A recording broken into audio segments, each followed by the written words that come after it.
Foreign ministry spokesperson చెప్పుకొస్తున్నారు. మరోపక్కన ఇటు యూరోపియన్ కంట్రీస్ నుంచి కూడా కొన్ని ప్రపోజల్స్ వస్తున్నాయంట. ఇంటర్నేషనల్ కోయలేషన్తో యునైటెడ్ నేషన్స్ నుంచి స్ట్రెయిట్ ఆఫ్ హార్మోస్ని సెక్యూర్ చేయాలి, అక్కడ మైన్స్ని కూడా తొలగించాలి అంటూ ఇరాన్కి ప్రపోజల్స్ వస్తున్నాయంటూ ఫారెన్ మినిస్ట్రీ స్పోక్స్ పర్సన్ చెప్పుకొస్తున్నారు. సో మొత్తం మీద స్ట్రెయిట్ ఆఫ్ హార్మోస్లో ప్రస్తుతానికి సెక్యూరిటీ గడిచిన 40 సంవత్సరాలు దాని సెక్యూరిటీని మేమే చూసుకున్నాం. 40 సంవత్సరాలు ఎలాంటి ఇబ్బందులు కలగలేదు.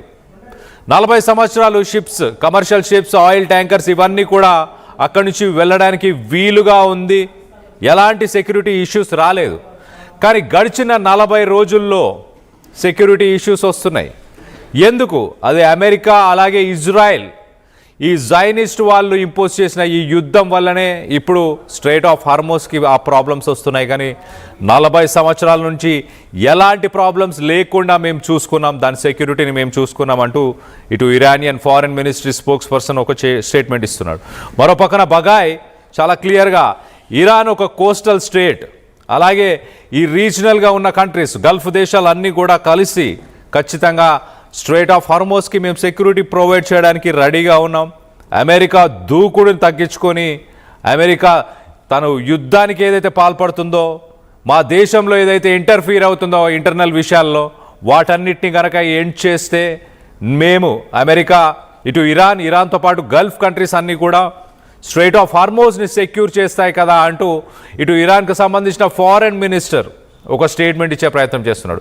సో ట్రంప్, అమెరికా చాలా క్లియర్గా ఒక పక్కన పీస్ టాక్స్కి రమ్మని ఇటు ఇరానియన్ అఫీషియల్స్తో మాట్లాడుతూ మరో పక్కన ఆర్మీని మోహరిస్తుంది ఇటు స్ట్రెయిట్ ఆఫ్ హార్మోస్లో. ఏ క్షణమైన యుద్ధానికి వెళ్ళడానికి రెడీగా ఉన్నామంటూ ఒక ప్రెషర్ బిల్డ్ చేసే ప్రయత్నం ఇటు ట్రంప్ చేస్తున్నాడు. ఒకసారి ఇటు ఇరానియన్ అఫీషియల్స్ ప్రస్తుతానికి గల్ఫ్ ఆఫ్ పర్షియాలో ఉన్న షిప్స్కి ఎలాంటి మెసేజ్ ఇస్తున్నారు, ఏం మాట్లాడుతున్నారో ఒకసారి వినే ప్రయత్నం చేద్దాం, విని పూర్తిగా విశ్లేషించే ప్రయత్నం చేద్దాం. The U.S. has announced a formal blockade of Iranian ports and coastal areas. This is illegal action.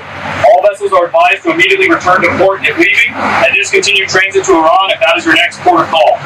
Do not attempt to breach the blockade. Vessels will be boarded from interdiction and seizure transiting to or from an Iranian port. Turn around and prepare to be boarded. If you do not comply with this blockade, we will use force.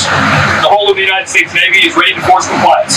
Now, the U.S. has announced a formal blockade of Iranian ports and coastal areas. This is illegal action. All vessels are advised to immediately return to port if leaving and discontinue transit to Iran if that is your next port of call. Do not attempt to breach the blockade.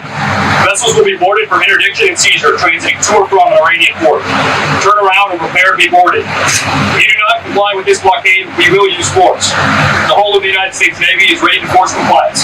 Now, ఇటు American warships నుంచి, Iran ports నుంచి వస్తున్న ఆ షిప్స్ని, oil ట్యాంకర్స్ని, commercial వెసల్స్ని, వాటిని target చేసుకుంటూ ఆ radio కమ్యూనికేషన్స్ని ఎప్పటికప్పుడు American navy ships, destroyers వాటిని డీకోడ్ చేస్తూ వాళ్ళకి ఒక వార్నింగ్ ఇచ్చే ప్రయత్నం చేస్తున్నాయి. ఇరాన్ పోర్ట్స్ నుంచి ఏవైతే షిప్స్ వస్తున్నాయో అవన్నీ వెనకకి తిరిగి వెళ్ళిపోవాలి, లేకపోతే అమెరికన్ ఫోర్సెస్ ఏవైతే ఉన్నాయో మా ఫుల్ ఫోర్స్ యూజ్ చేస్తాము, మిమ్మల్ని మా మాట వినకపోతే మిమ్మల్ని డెస్ట్రాయ్ చేస్తాము అంటూ చాలా క్లియర్గా ఇటు అమెరికన్ ఫోర్సెస్ ఇరాన్ నుంచి వస్తున్న షిప్స్కి వార్నింగ్స్ ఇస్తున్నాయి. ఒక 6 షిప్లు వెనకకి తిరిగి వెళ్ళిపోయాయంటే అర్థం చేసుకోవచ్చు. మరోపక్కన ఇటు పెంటాగాన్ 50,000 మంది ఇరాన్లో ఉన్నారు, మరికొన్ని షిప్స్ని పంపిస్తున్నాం. ఇటు స్ట్రెయిట్ ఆఫ్ హార్మోస్ని బ్లాక్ చేయడానికి యుఎస్ఎస్ ట్రిపోలీలో 10,000 మంది మోహరించి ఉన్నారు. సో మొత్తం మీద మరికొన్ని దళాలని అక్కడికి పంపించబోతున్నాం. ఇటు యుఎస్ఎస్ జార్జ్ హెచ్డబ్ల్యూ బుష్ అనే ఒక అమెరికన్ నేవీ డెస్ట్రాయర్, అలాగే దాంతోపాటు USS Boxer amphibious ready group, 11th marine expeditionary unit, ఇవన్నీ కూడా ఈ నెలాఖరు లోపల ఇరాన్ పరిసర ప్రాంతాల్లో ఇవన్నీ కూడా మోహరిస్తారంట. దాని తర్వాత ఈ 2 వీక్స్ 2 వారాలకు సంబంధించిన సీజ్ ఫైర్ ఏప్రిల్ 21న ముగియబోతుంది. మరో పక్కన సీజ్ ఫైర్ ఎండ్ అవుతుంది. పీస్ టాక్స్ ఈ వీకెండ్లోనే ఉండబోతున్నాయి. కొంత ఉత్కంఠ, హై టెన్షన్ అయితే ఉంది. పీస్ టాక్స్ ఎలా జరగబోతున్నాయి, సక్సెస్ఫుల్గా అవ్వబోతున్నాయా? మరోపక్కన సీజ్ ఫైర్ ఎండ్ అయితే దాని తర్వాత యుద్ధాన్ని కొనసాగించబోతున్నారా? అమెరికా ఏదైనా ల్యాండ్ అటాక్ చేయడానికి ప్లాన్ చేస్తుందా? ఎందుకు ఇంతమంది సైనికులను ఇటు Gulf of Oman, Gulf of Persia ఇటు స్ట్రెయిట్ ఆఫ్ హార్మోస్ పరిసర ప్రాంతాల్లోకి ఇన్ని యుద్ధ నౌకలు ఇంతమంది సైనికులను అమెరికా పంపించాల్సిన అవసరం ఏముంది? మరోపక్కన డొనాల్డ్ ట్రంప్ ఇటు బుధవారం రోజు ఫాక్స్ బిజినెస్ న్యూస్ ఛానల్కి ఇచ్చిన ఇంటర్వ్యూలో అతి తొందరలోనే గ్యాస్ ప్రైసెస్ అన్నీ కూడా అమెరికా అలాగే ప్రపంచ దేశాలకి ఫ్యూయల్ ప్రైసెస్ కూడా అతి తొందరలోనే తక్కువ ధరలో అందుబాటులోకి రాబోతున్నాయి, ఆ ధరలు తగ్గబోతున్నాయి అంటూ చెప్పారు. అలాగే I think it can be over very soon, if they are smart it will end soon. అది చాలా తొందరగా యుద్ధాన్ని ముగించవచ్చు, ఈ పీస్ టాక్స్ని కూడా ముగించవచ్చు.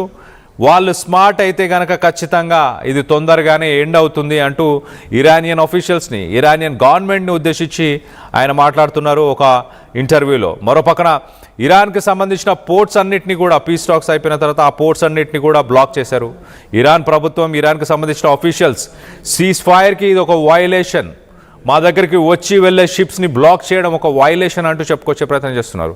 కానీ ఇరాన్ నుంచి ఎక్కువ శాతం షిప్స్ ఆయిల్ ట్యాంకర్స్ కానీ కమర్షియల్ షిప్స్ కానీ ఇరాన్కి జరగాల్సిన ట్రేడ్లో 90% ట్రేడ్ ఈ వాటర్ వేస్ గుండానే, ఈ స్ట్రెయిట్ ఆఫ్ హార్మోస్ నుంచే 90% ట్రేడ్ జరుగుతుంది.